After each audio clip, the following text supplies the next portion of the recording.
Assalamualaikum warahmatullahi wabarakatuh. Nama saya Adi Firmansyah. Izin mempresentasikan mata kuliah Bahasa Indonesia, Tata Bahasa dan Komposisi. Modul pertama tentang ragam fungsi dan kedudukan bahasa Indonesia dalam kaitan bahasa baku dan hubungan dengan bahasa daerah dengan bahasa asing dan bahasa asing. Bahasa Indonesia sangatlah dominan di negara kita. Hal ini tercermin pada teks Sumpah Pemuda yang berbunyi, "Kami putra-putri Indonesia menjunjung tinggi bahasa persatuan, bahasa Indonesia." Lalu ditegaskan dalam Undang-Undang 1945 sebagai bahasa negara. Bahasa ini menjadi bahasa ibu bagi ratusan bahasa daerah dan berperan sebagai sarana ilmu, seni, dan budaya. Meski jumlahnya penutur bahasa daerah seperti Jawa dan Sunda lebih banyak, jika ditambah penutur wibahasawan, bahasa Indonesia menempati bahasa dengan posisi teratas.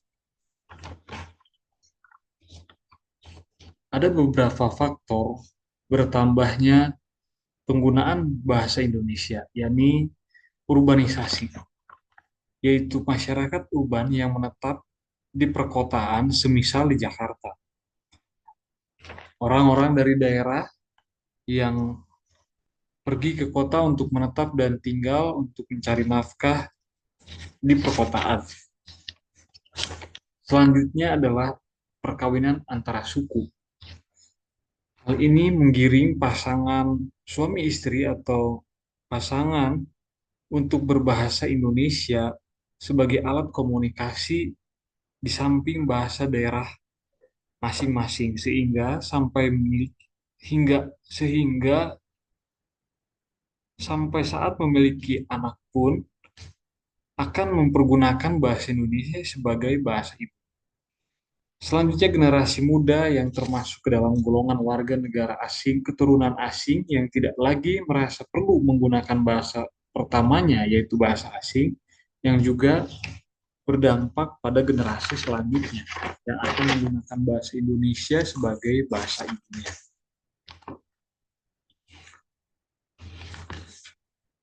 Fungsi bahasa.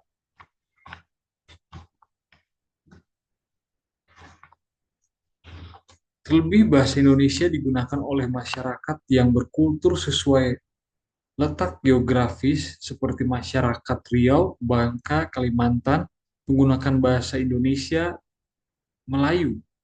Hal ini bisa terjadi di tempat atau daerah lainnya juga. Hal ini menjadi unik, satu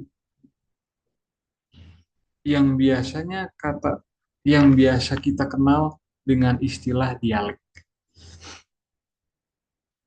Fungsi bahasa yang kedua, selain menjadi bahasa utama, bahasa Indonesia digunakan sebagai bahasa kedua di seluruh wilayah negeri Indonesia.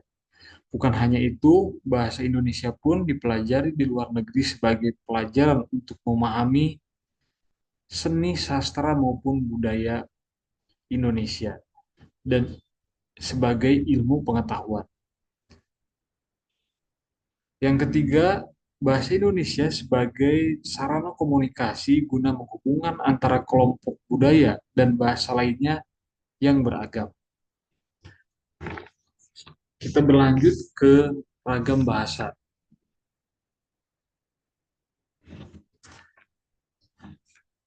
Ada beberapa sifat khusus yang dimiliki ragam bahasa dalam konteks ilmiah.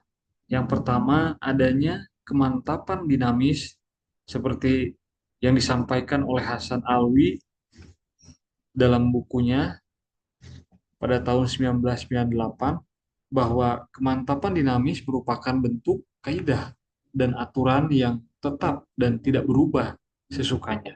Namun banyak faktor dalam masyarakat penutur bahasa yang ada menjadi tidak seragam, seperti usia, pendidikan, agama, berbagai bidang kegiatan dan profesi, seperti latar budaya daerah masing-masing. Keragaman juga terdapat pada bahasa Indonesia, seperti idiolek atau penggunaan bahasa memiliki ragam bahasa atau gaya bahasa masing-masing bersifat perorangan. Selanjutnya dialek. Dialek adalah ragam bahasa yang digunakan oleh sekelompok anggota masyarakat dari wilayah tertentu, seperti dialek Makassar, dialek Ketimuran, dialek Sunda, atau dialek Jawa. Selanjutnya, sosiolek,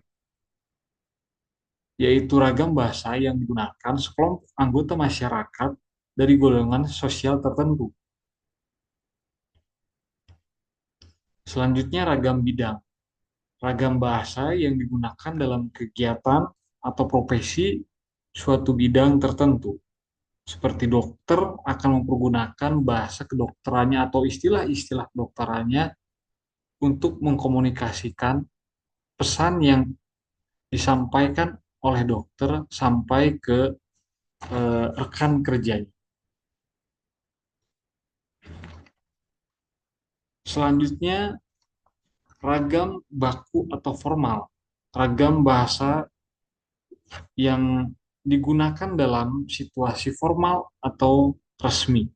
Bahasa dinilai baik sesuai kaidah fonologi, morfologi, sintaksis, atau kosakatanya. Bahasa ini biasa digunakan dalam acara-acara resmi atau eh, acara-acara khusus atau kenegaraan. Selanjutnya, ragam bahasa non-baku atau informal. Ragam bahasa yang digunakan dalam situasi informal atau tidak resmi seperti eh, berbicara dengan teman atau obrolan di suatu eh, tempat nongkrong atau kafe ataupun warung. Selanjutnya ragam bahasa lisan dan tulisan. Ragam bahasa ini, ragam bahasa lisan realisasinya sering diiringi dengan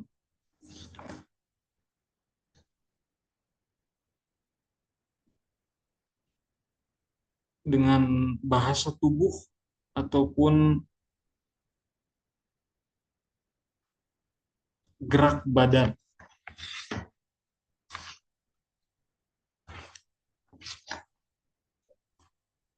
Ragam bahasa yang paling sering dijadikan rujukan bagi perkembangan dunia pendidikan adalah ragam bahasa ilmiah.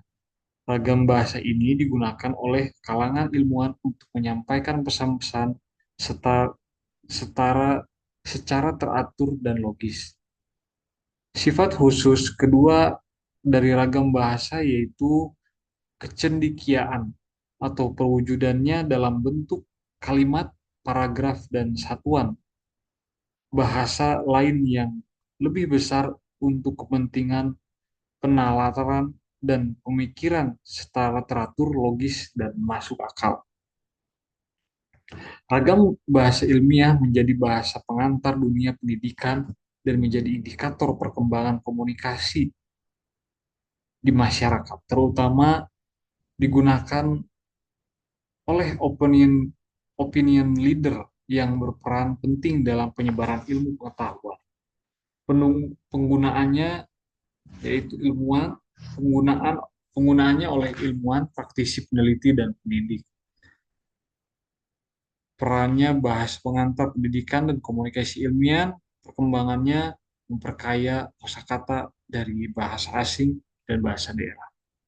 Kedudukan bahasa Indonesia sebagai lingua franca, yaitu kedudukan bahasa Indonesia sebagai lingua franca bukan karena aspek linguistik semata, melainkan faktor politik, ekonomi, dan demografi. Bahasa ini menjadi bahasa perantara antara berbagai latar budaya dan bahasa kebangsaan di Indonesia. Contoh sejarah seperti dialek kota Athena yang menjadi bahasa umum atau koine menggantikan dialek lain.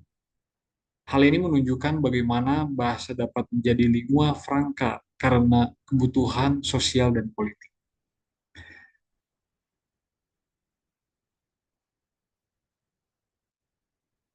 Perubahan kosakata seperti pergantian kata pengrajin menjadi perajin menunjukkan penerapan kaidah kebahasaan yang benar dan teratur. Keberadaan keharmonisan, ke, kehomonian, kehomoniman kata memungkinkan perkembangan ragam bahasa yang diperlukan dalam bentuk kehidupan modern. Bahasa Indonesia juga diharapkan memiliki ragam baku baru untuk berbagai keperluan seperti laporan, karangan ilmiah, undangan, dan percakapan, maupun langsung ataupun melalui via telepon satelit, guna memperkaya dan menyesuaikan bahasa dengan kebutuhan zaman. Demikian presentasi yang dapat saya sampaikan.